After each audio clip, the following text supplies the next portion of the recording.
you. Your people will come against you. Your sisters will come against you. Your neighbors will come against you. Your dad will come against you. Your mama. Can I preach at this house here? But are you a God pleaser? Are you a people pleaser?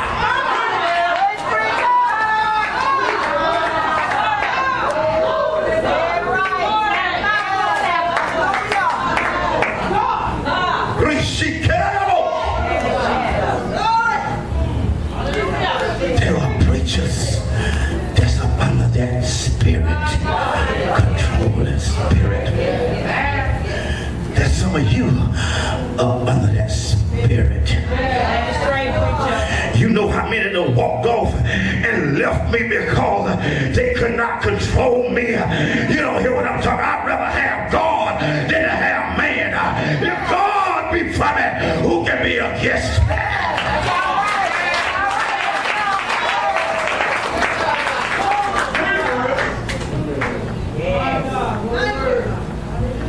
Church folks is one of the gospel people on the planet. Come on, preacher. Preach, dog.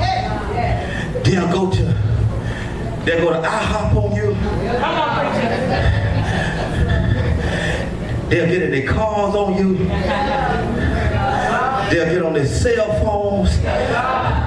Y'all ain't like him in the house. When you are God pleaser, look to walk alone.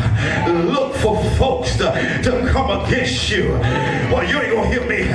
God told me, he said there is a spirit in the church. And when I began to pray last night, God carried me out in the spirit like he did John. He said, look at the 7 churches. He said, I sent an angel to stand up over each and one of the churches. They gave me a message concerning the church. And he said, tell John, say, John, write unto the 7 churches and let them know that I got something against them.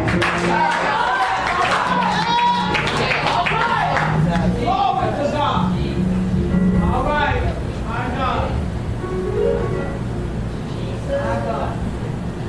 What do you mean, Pastor?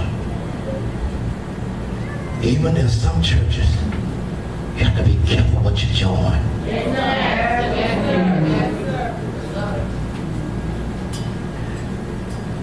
Jim Jones was a controlling man. What happened when he controlled them? Y'all not like y'all don't know what I said.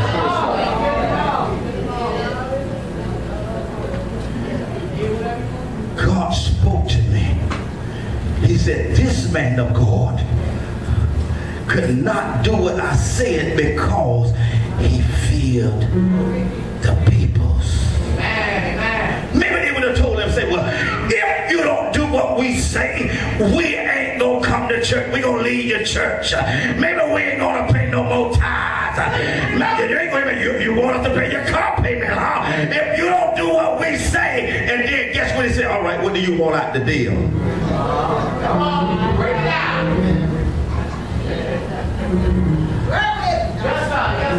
What do you want out the deal? Because I can't stand for y'all to take my car. The house I live in, the Bible said that can I go a little deeper with you? The scripture plainly talks about the Pharisees and Sadducees. They had a controlling spirit.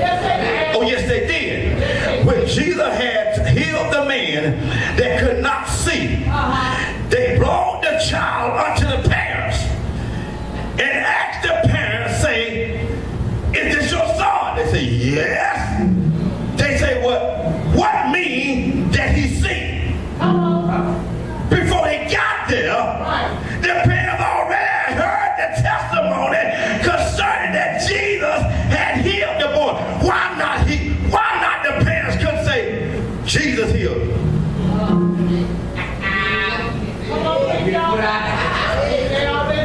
Why not?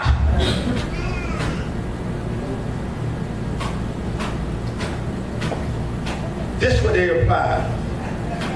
He of age. And let him speak for himself. Read the scripture.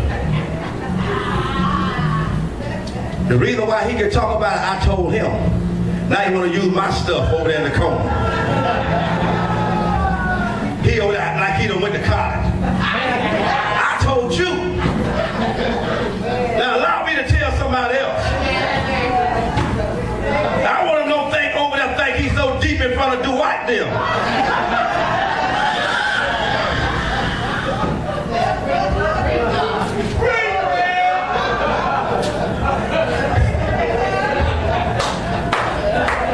The reason why, brother, is because they were staying inside the Pharisee's house. And the Pharisee was the one that was trying to cut Jesus' ministry down.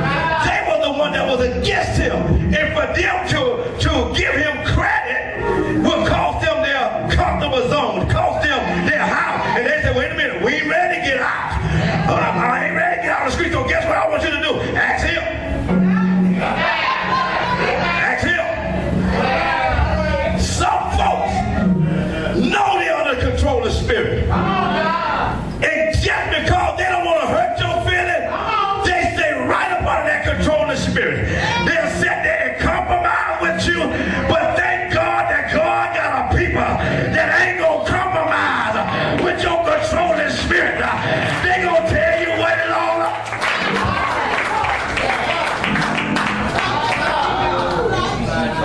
Is I'm in the right church this morning?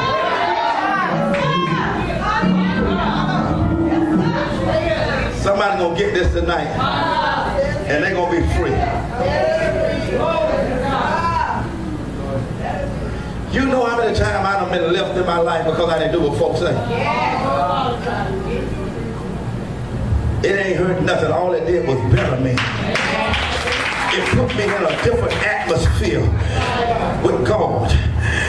God began to speak to me. He told me this morning, he said, you passed the test.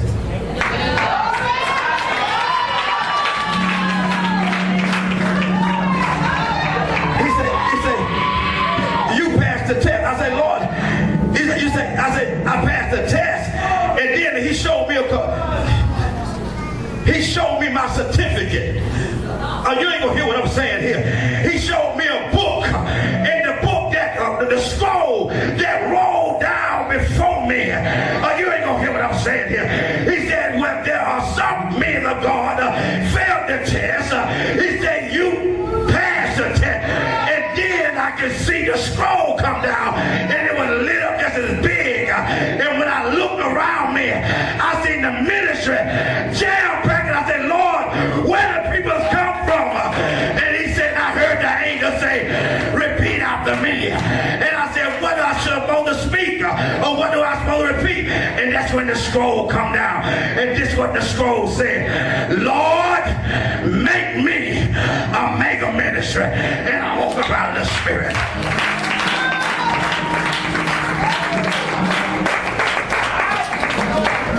All right.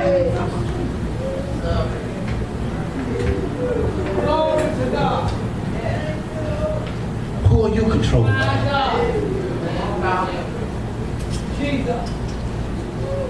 Who controlling you?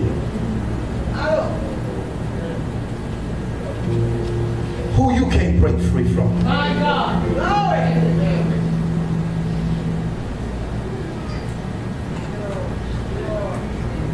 Mean spirits. My God. Just because you bless me, you think you're going to control me? Keep your dollars.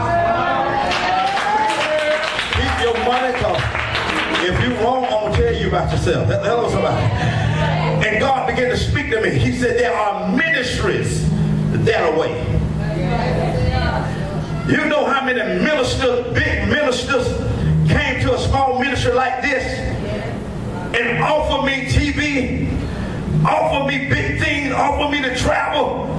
And just because I rejected them, they cut me off. Just because I said, I got to pray about it. What do you have to pray about it? And I want to know, if I get into anything, I want to know if God going to be there to back me up when you turn your back on me. A lot of times we jump out because